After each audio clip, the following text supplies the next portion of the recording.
ఓం శుక్లాంబరధరం విష్ణుం శశివర్ణం చతుర్భుజం ప్రసన్నవదనం ధ్యాయేత్ సర్వవిఘ్నోపశాంతయే. ఓం సరస్వతీ నమస్తుభ్యం వరదే కామరూపిణి విద్యారంభం కరిష్యామి సిద్ధిర్భవతు మే సదా. ఓం గురుర్బ్రహ్మ గురుర్విష్ణుః గురుర్దేవో మహేశ్వరః గురుః సాక్షాత్ పరబ్రహ్మ తస్మై శ్రీ గురవే నమః. మనం యోగ వాసిష్టం అనే గ్రంథంలో నిర్వాణ ప్రకరణ పూర్వార్థంలో 3వ భాగంలో 6వ అంశాన్ని తెలుసుకుంటున్నాము. 6 అజ్ఞానం యొక్క చమత్కారం.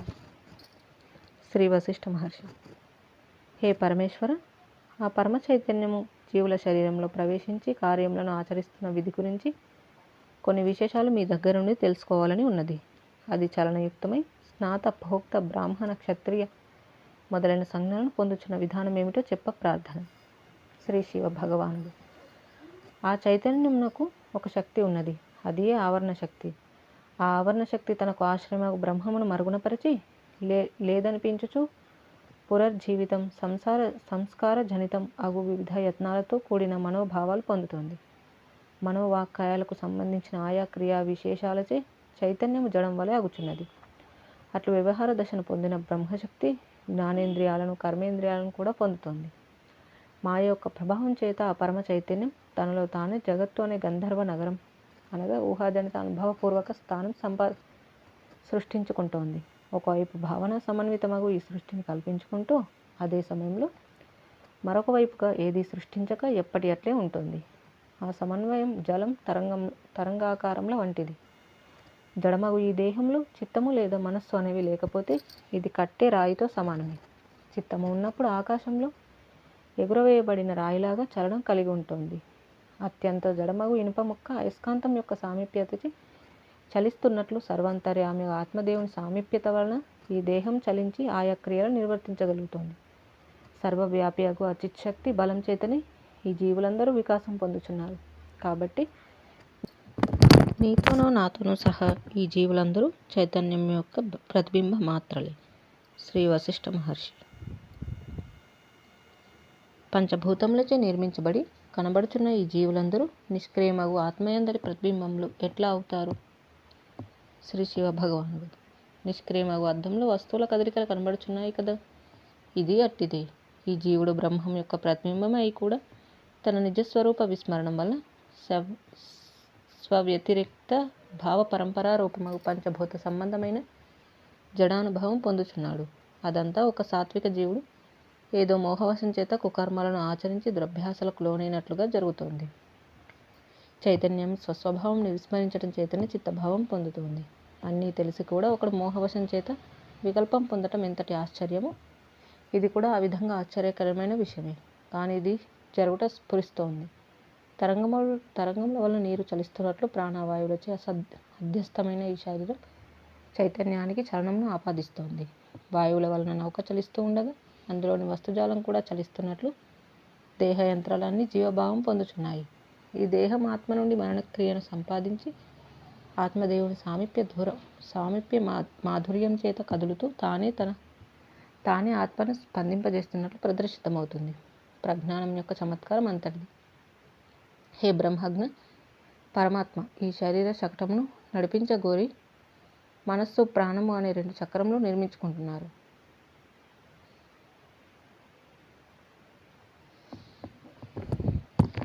చైతన్య పరమాత్మ జడరూపమున గ్రహించి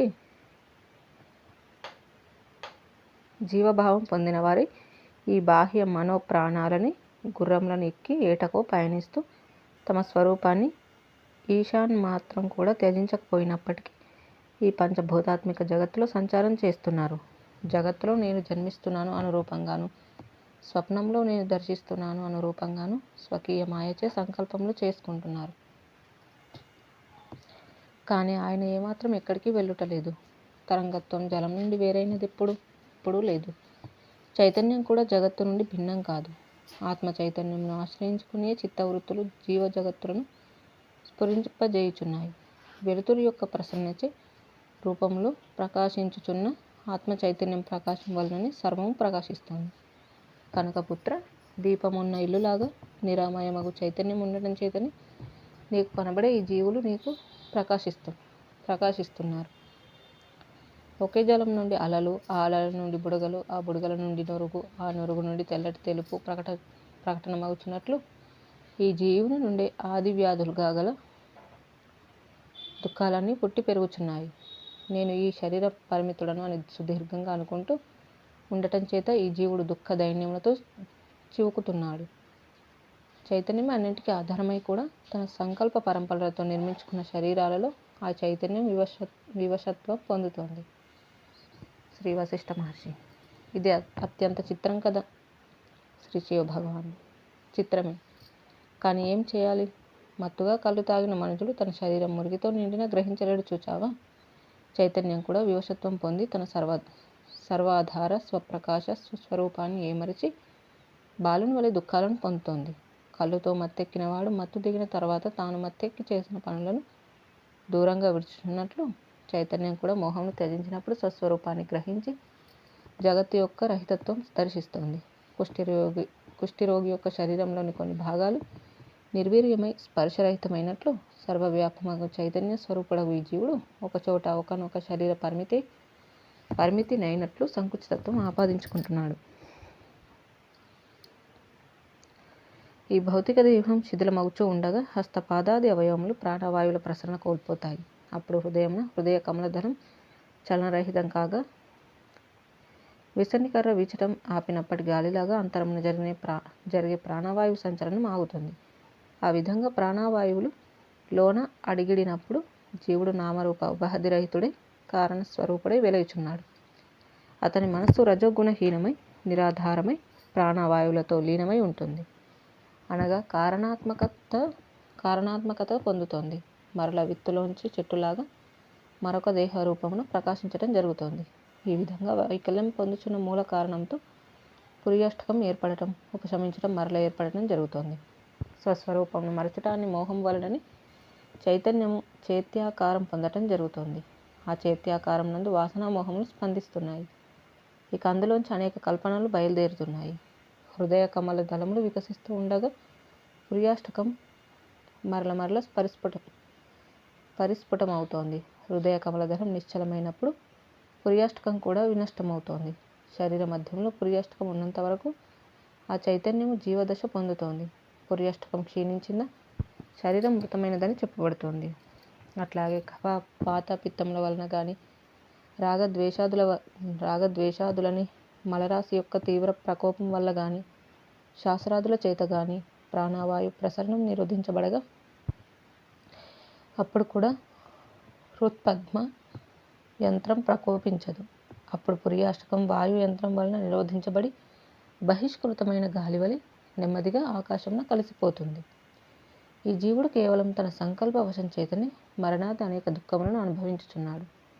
సంస్కార బలం చేతనే శరీరం నందరి పద్మయంత్రం ఎడతెరిపి లేకుండా చరిస్తోంది. ఎవరి హృదయంలో అయితే సర్వదా పవిత్రమైన ఆత్మతత్వములకు సంబంధించిన వాసనలుంటాయో అట్టి జీవులు శాశ్వతము ఏకరూపము జీవన్ముక్తములతో కూడిన చిరంజీవత్వమునందు వెలయుచున్నారు. శ్రీ వశిష్ఠ మహర్షి. స్వామి, శరీరం నేలకూలినప్పుడు మనస్సు గతి ఏమవుతుంది? శ్రీ శివ భగవానుడు. హృత్పద్మ యంత్రం నిరుద్ధమైనప్పుడు ప్రాణవాయువులు సశాంతిస్తాయని అనుకున్నాం కదా. అప్పుడు ఈ భౌతిక శరీరం ధృతి శక్తిని వీడి కట్టే మట్టితో సమానమై భూమి మీద కూలుతుంది. పుర్యాష్టకం ఆకాశంలో లీనమైపోతుంది. మనస్సు కూడా ఆకాశంలో తన ఉనికిని గాంచుతుంది. అనాది కాలం నుండి అభ్యాస బలమును కలిగి ఉన్న వాసనతో నిండిన మనస్సు ఎచటెచట పరిభ్రమిస్తుందో అచటచట స్వర్గ నరకములను గాంచుతూ ఉంటుంది. ఇక ఈ శరీరం అంటావా? ఒక గృహస్థు ఇల్లు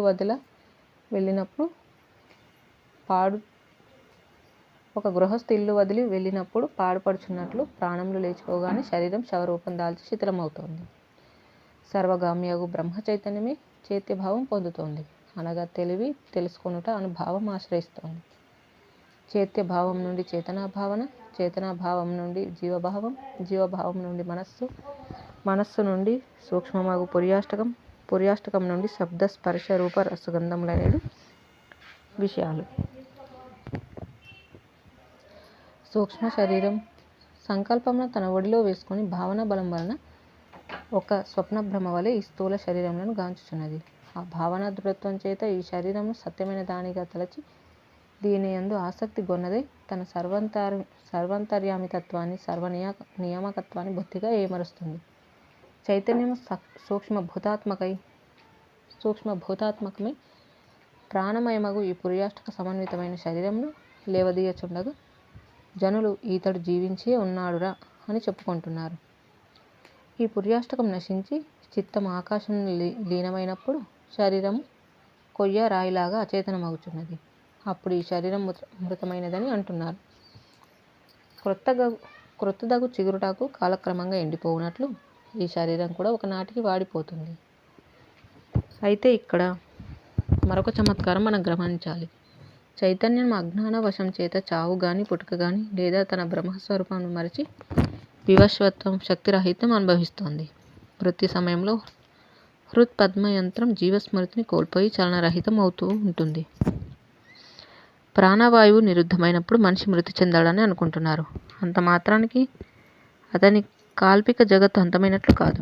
నిద్రించినప్పుడు కాల్పిక జగత్ అనుభవం కొంచెం విరామం పొందినట్లు వర్తమాన తదనంతర దేహంల మధ్య కాల్పిక జగత్తు కొంచెం విరామం పొందుతోంది. వత్స వృక్షం యొక్క ఆకులు యథాస్థానంలో పుట్టి ఎండి రాలిపోతున్నట్లే ఈ మనుషుల శరీరములు కూడా పుట్టి పెరిగి నశిస్తున్నాయి.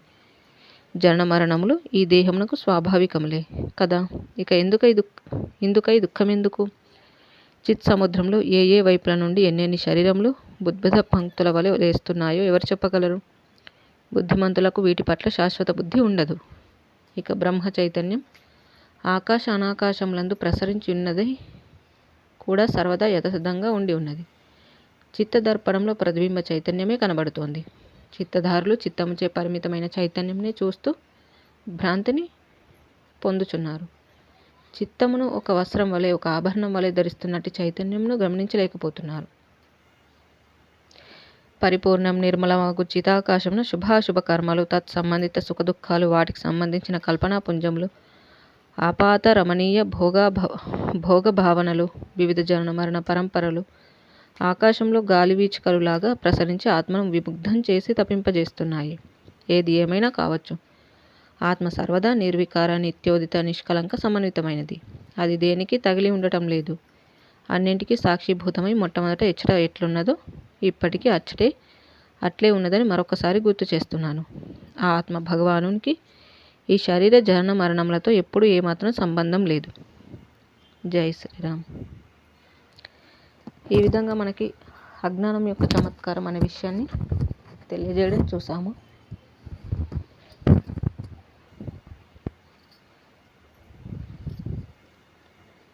ఇక తర్వాతి అంశము అపరిమితంలో పరిమితమా, 7వది. శ్రీ వశిష్ఠ మహర్షి: హే చంద్రశేఖర, ఇప్పుడు నాకు కలిగే కొన్ని సందేహాలను మీ ముందు ఉంచుతాను. 1. అనంతం ఏకరసం అద్వైతమగు చిద్వస్తువునందు చిత్తం అనే ద్వితీయ వస్తువు ఎట్లా ఏర్పడింది? 2. అచిత్తంలో ద్వైతం ఎట్లా ఆరూఢమవుతుంది? 3. చిదాత్మకు దుఃఖజాడ్యం ఎట్లా కలుగుతోంది? 4. జ్ఞానం సంపాదించేది ఎట్లా? ఆ దుఃఖజాడ్యం ఎట్లా తొలగేది? ఈ విషయాలు వివరించవలసినదిగా నా విన్నపం. శ్రీ శివభగవానుడు: నాయన వశిష్ఠ, సర్వశక్తియుతము ఏకత్వము అయి ఉన్నదొక్కటే అని అన్ని వైపులా అన్ని వేళలా వెలియుచున్నదని ముందే చెప్పాను కదా. నిజానికి పారమార్థిక దృష్టిలో దాని యందు ఏ సమయంలోనూ ద్వైత అద్వైత భావాలు విషయాలు లేనేలేవు. ద్వైత భావం ఉంటే ఏకత్వం అనేది మరొకటి ఉంటుంది. ఒకటేదో రెండు అవటమే ద్వైతం కదా. ఈ రెండు కూడా చిన్మాత్రమగు బ్రహ్మం పట్ల సత్యం కాదు. రెండు అనే భావం ఒకటి అను దానిలోంచే కలుగుతోంది. వాస్తవానికి బ్రహ్మము ద్వైతం కానీ అద్వైతం కానీ వర్ణించలేము. ద్వైతమని కానీ అద్వైతమని కానీ వర్ణించలేము. బ్రహ్మ ద్వైత అద్వైత వివర్జితం. అయితే వ్యవహారిక పారమార్థ బోధ అది అద్వైతమని ప్రతిపాదించబడుతోంది. అదంతా తెలిపేవాడు ఔత్సాహికులకు తెలుసుకునేవారి వర్తమాన సమాచారం సౌలభ్యములను అనుసరించి చేస్తున్న మధ్య మార్గమని గ్రహించు. లోక వ్యవహార సిద్ధికై ఆ విధంగా ద్వివిధ బోధ ఓనర్చబడినప్పటికీ పరమార్థ వస్తువునందు చిత్తం అనబడే ద్వితీయం ఉండటం అసంభవం. కానీ భావనచే ద్వితీయమైనదైన చిత్తము దాని నుండి తదితర మైనదంతా అనుభవం అవటం జరుగుతోంది. అదెట్లా అంటావా? బీజం ఒక్కటే అయినప్పటికీ అది వృక్ష శాఖ, ఫల, పత్ర, పుష్ప, పల్లవాది వివిధ నామరూపాత్మకమై వ్యవహరించబడుతోంది కదా. అట్టి వ్యవహార సత్తా అంగీకరించటానికి ఇష్టం లేకపోయినప్పటికీ కీడేమిటి? బీజములోని రసశక్తియే ఆ విధంగా రూపం దిద్దుకుంటుందని ఎందుకు జ్ఞాపకం ఉంచుకోరాదు? ఎందుకంటే చితియే చైత్యాది రూపంగా స్ఫురిస్తోంది. దాని సారమే అన్నిటా నిండి ఉన్నది. ఈ నామరూపాది వికారజాలమంతా ఆ చిద్వస్తువు నుండి లేచి కార్యకారణ భేదములతో వస్తురూపమున సార్థకమవుచు వ్యవహరించబడుతోంది. అనగా 1 పారమార్థిక, 2 వ్యవహారిక, 3 ప్రాతిభాసిక. ఈ ప్రాతిభాసికములగు సర్వ పదార్థములు కూడా బ్రహ్మసత్త చేతనే ఆవరించబడి ఉన్నాయని గ్రహించు. కనుక ఈ కనబడే సర్వము బ్రహ్మసత్తే కాబట్టి సత్యమే కదా. కానీ ద్రష్ట స్వకీయ సంస్కారానుసారము కొంత భ్రాంతిని జోడించి పరికిస్తున్నాడు. అట్టి అజ్ఞానం తొలగాలి.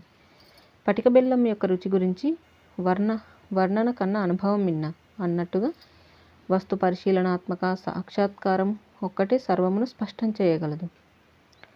జలకణములు, తరంగములు, బుద్బుదములు మొదలైనవన్నీ జలం నుండి ఏమాత్రం వేరేమి కానట్లు సర్వశక్తిమతం కూడా బ్రహ్మం నుండి వేరు కాదు.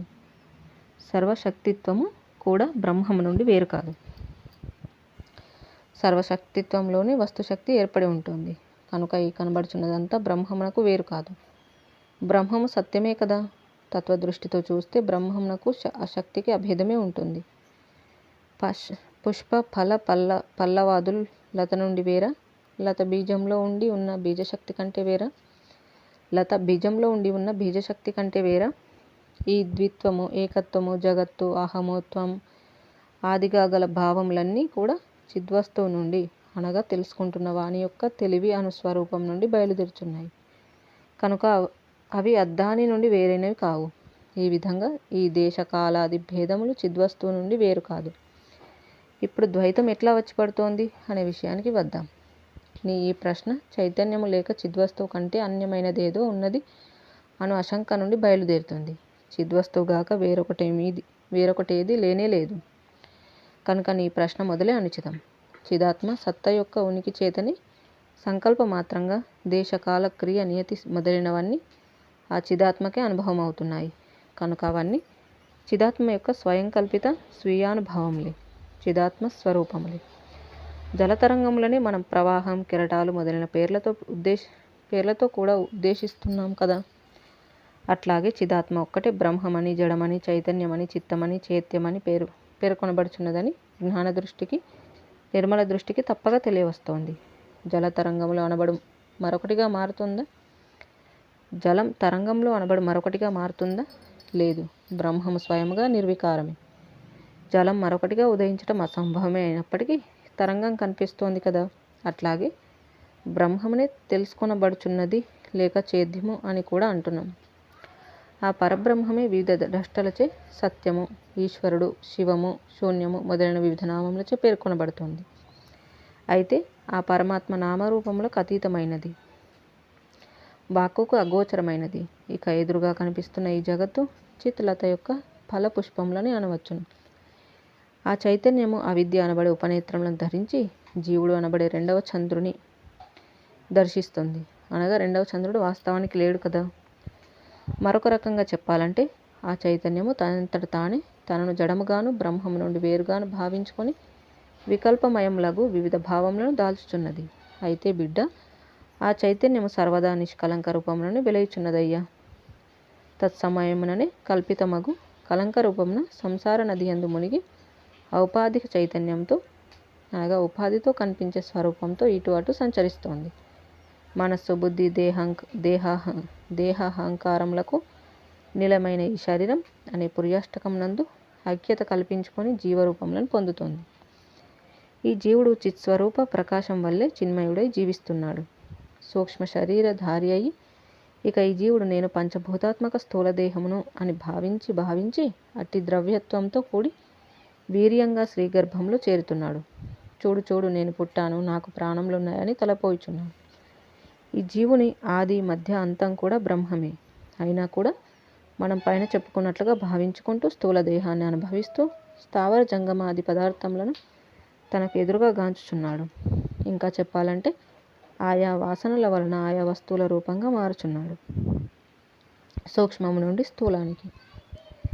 సూక్ష్మ శరీరం నందు ఉన్నటి చైతన్యం నందు మాయచే సూక్ష్మ శరీర భావన యొక్క దార్ఢ్యం తగ్గి స్థూల శరీర వాసనలు ప్రబలడం జరుగుతోంది. అందుకు ఫలితంగా అకస్మాత్తుగా కాకతాళీయంగా చైతన్యము తన సూక్ష్మ శరీరం పరిత్యజించి స్థూల దేహం ఆశ్రయించి ఉంటుంది. ఒక పెరిగివాడు మందబుద్ధి తన ఎదురుగా మసక చీకట్లో ఎర్రటి కనుగుడ్లు, జుట్టు విరబోసుకున్న బేతాళుని ఊహించే గాంచుతూ ఉంటాడు చూచావా. ఈ చైతన్యము అద్వితీయమై ఉండి కూడా తన యొక్క ద్వితీయ సంకల్పం చేత ద్వైతమును గాంచుచున్నది. జై శ్రీరామ్. ఈ విధంగా మనకి అపరిమితంలో పరిమితం అంటే ఈ ఆత్మస్వరూపం అనేది అపరిమితమైనా కూడా అందులో తను జీవుడిగా ఈ దేహమే అనుకుంటూ పరిమితుడిగా ఉండడం అనే దాని గురించి వివరించని చూసాము. ఇక తర్వాతి అంశము 8 సంకల్పరాహిత్యం. అయితే నేనేమి చేయుటలేదు, నా అహంకర్త అని భావించినంత మాత్రం చేత పురుషునకు ఆ జరుగుతున్న క్రియా విశేషముల పట్ల కర్తృత్వం తొలుగుతుంది చూచావా. అట్లాగే తిరిగి చైతన్యము అద్వైత భావమును ఆశ్రయించగానే ద్వైత భావన స్వభావ సిద్ధంగానే ఉపశమిస్తోంది. ఈ విధంగా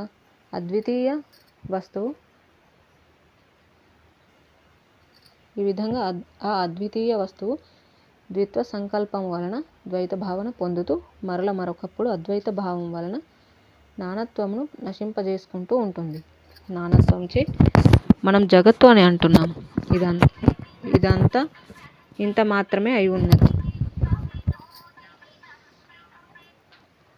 అవికారుడు, సర్వగతుడు, నిత్యోదయుడు, వృత్తిజాడ్యం లేనివాడు అగు పరమాత్మయందు రెండవదంటూ ఏదీ లేదు, ఉండజాలదు.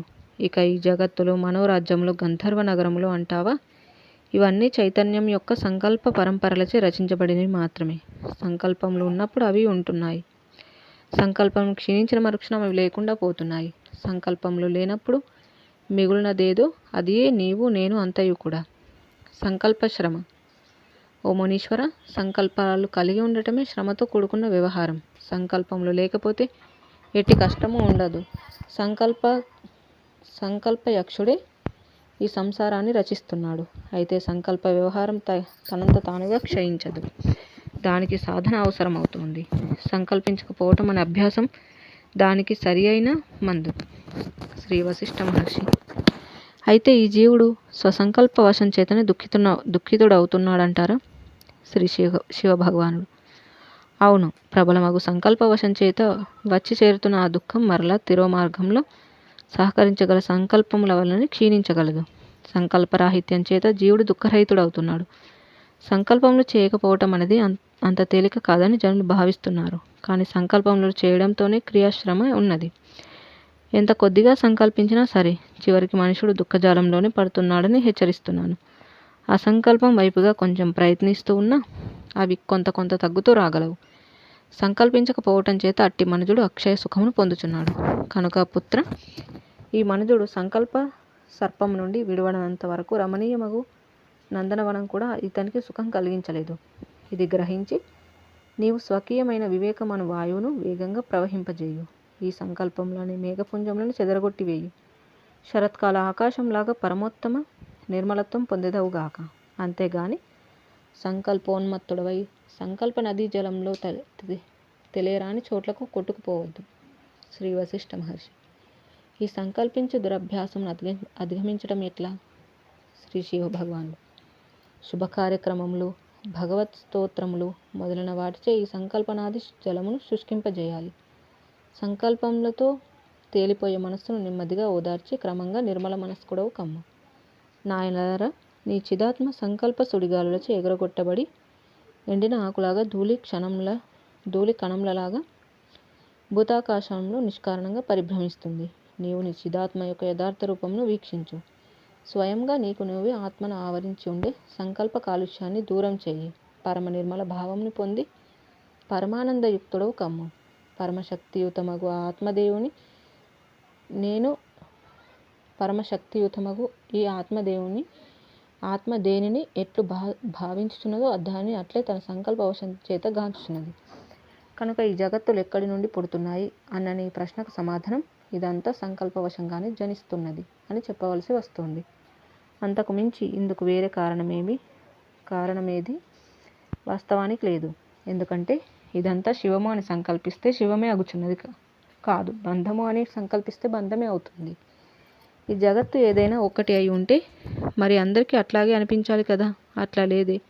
కొందరికి బంధమని మరికొందరికి శివమని ఎందుకు అనిపిస్తుంది? అందుచేత బ్రహ్మజ్ఞ సంకల్పములు క్షీణించాయా ఇదంతా ఇచ్చటనే విలీనమైపోతుంది. సంకల్పములచే అనుక్షణం నిర్మించబడుచున్న అనేక జన్మ పరంపరలు నిస్సంకల్ప బలంచే ఉష్ణం వలన మంచుగడ్డ యొక్క ఆకారాలు లాగా పరమపదమున విలీనమైపోతున్నాయి. ఈ సంకల్పములకు మూలం తృష్ణ, కర్మోత్సాహము అందుకు ఫలితము. ఈ సంకల్పములకు మూలము తృష్ణ, కర్మోత్సాహము అందుకు ఫలితము. తృష్ణను మొదలంట పెకిలించిన వానికి సంకల్ప త్యాజ్యం అతి సులభం. సత్యదృష్టి, దూరదృష్టి, ఉత్తమ దృష్టి పెంపొందించుకున్నవారు తృష్ణను విషతుల్యంగా దూరంగా త్యజించగలరు. చూచావా నాయన, ఈ సంసార బంధ దుఃఖ వ్యవహారములన్నింటికి అసలు కీలకం ఈ వస్తు విషయములను దుష్టబుద్ధితో కూడి సంకల్పించుచుండుటయే. శ్రీ వశిష్ఠ మహర్షి. సంకల్పాలు తొలగినప్పటికీ జగత్తు ఉండియే ఉన్నదనుకోండి, అప్పుడేం చేయాలి? శ్రీ శివ భగవానుడు. అప్పుడు ఈ జగత్తును అభాసముగా ప్రతిభాసగా గ్రహించు. ఇది సంపూర్ణంగా తమయందు తొలగేంత వరకు జ్ఞానులు దీనిని గంధర్వ నగరంగా స్వప్నభావంతో గాంచుచున్నారు. ఒకానొక రాజు నేను రాజును అనే విషయం మర్చిపోయి నిష్కారణంగా మనోకల్పితమైన శోక దారిద్ర్యములను అనుభవిస్తున్నాడు. ఆ దుఃఖం తొలగేది ఎట్లా? ఆ మనోకల్పన నుండి మెలకువ తెచ్చుకున్నవాడై తను రాజు అనే విషయం జ్ఞాపకానికి రావటం చేతనే కదా.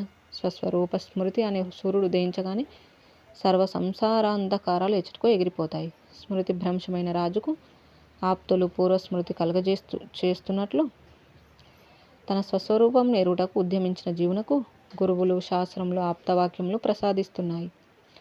అవి గ్రహించినప్పుడు అతడు ఆత్మరాముడై నిరామయుడై వెలియగలడు. 1. తన ఇతపూర్వపు ఆత్మైక స్వభావ స్థితి. 2. వర్తమాన సంసార మోహము. ఈ రెండింటిలో ఏ ప్రయత్నం బలవత్తరమైనదైతే అదే రాణిస్తుంది. అందుచేత ఈ వర్తమాన దృశ్య తాదాత్మ్యం అనే సంసార మోహం నశించాలంటే, లేక దానిచే ఆకృతమైన స్మృతి తొలగాలంటే శుభేచ్ఛ, శ్రవణ, మనన, నిధిధ్యాసలని సాధనా చతుష్టయం అత్యావశ్యకం. అట్టి ప్రయత్నం లేకపోతే ఈ నా ఆప్తవాక్యాలు వంటబట్టవు. వీణాతంతులలో ఏది పెద్ద ధ్వని చేస్తుంటే అదియే వినబడుతూ ఉంటుంది కదా. కనుక వశిష్ఠ, నీవు నేను అద్వితీయమగు ఆత్మను అనే ఏకత్వ భావనకు ఉపక్రమిస్తూ ఉంటే నా ఈ ఆప్తవాక్యాలు నీకెంతగానో ఉపకరించి నిన్ను సంసారం యొక్క ఆవలి ఒడ్డుకు చేరుస్తాయి.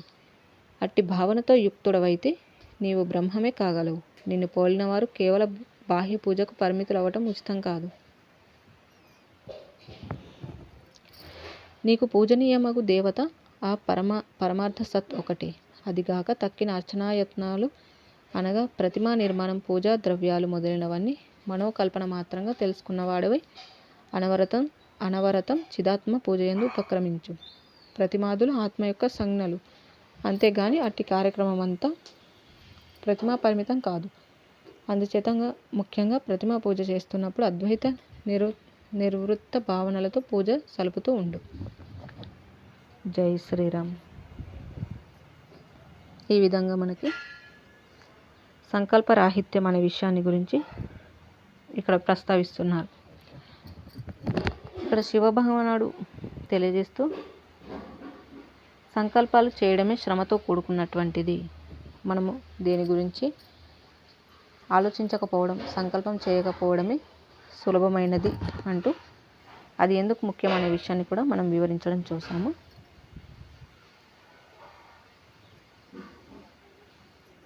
ఇక మిగిలిన అంశాల గురించి మళ్ళీ తెలుసుకుందాము. ఇంతటితో ముగించుకుందాము. జై శ్రీరామ్. కాయేన వాచా మనసేంద్రియైర్వా బుద్ధ్యాత్మనా వా ప్రకృతే స్వభావాత్ కరోమి యద్యత్ సకలం పరస్మై నారాయణాయేతి సమర్పయామి. స్వస్తి. ఓం తత్సత్.